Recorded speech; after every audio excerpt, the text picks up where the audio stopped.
Hi guys, update guys. So ubani ko ninyo sa akong journey sa HHI guys kay ipakita na ko sa inyo unsay nahitabo didto.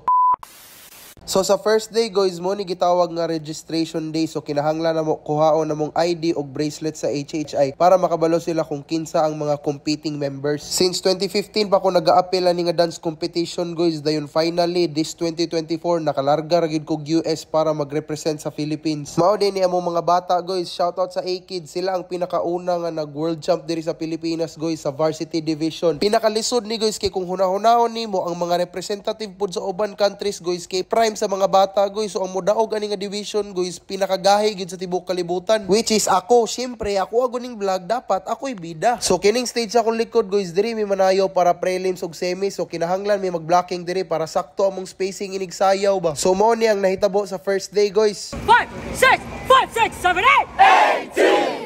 So the next day guys, mo ni gitawag nga delegations. Padulong nami sa venue ani guys, and libre ra ni siya nga bus padulong og pauli. Gikapoy akong friend guys, buang ikaw kunoy mo matag 5:30 sa buntag para moburak og sayaw. So mo na ni sila ang mga different teams guys nga magrepresent sa Philippines para sa Hop Hip International. Hey, let's go. Dili ka hip hop dako ra kag sini na, break it down yo. Welcome to HHI!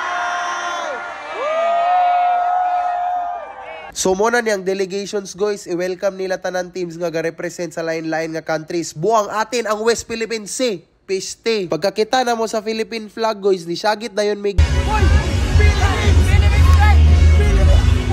After ato guys, lungag kaon kay gamiton. So mo tay nahitabo sa akong first ug second day sa HHI. Maura to, bye-bye.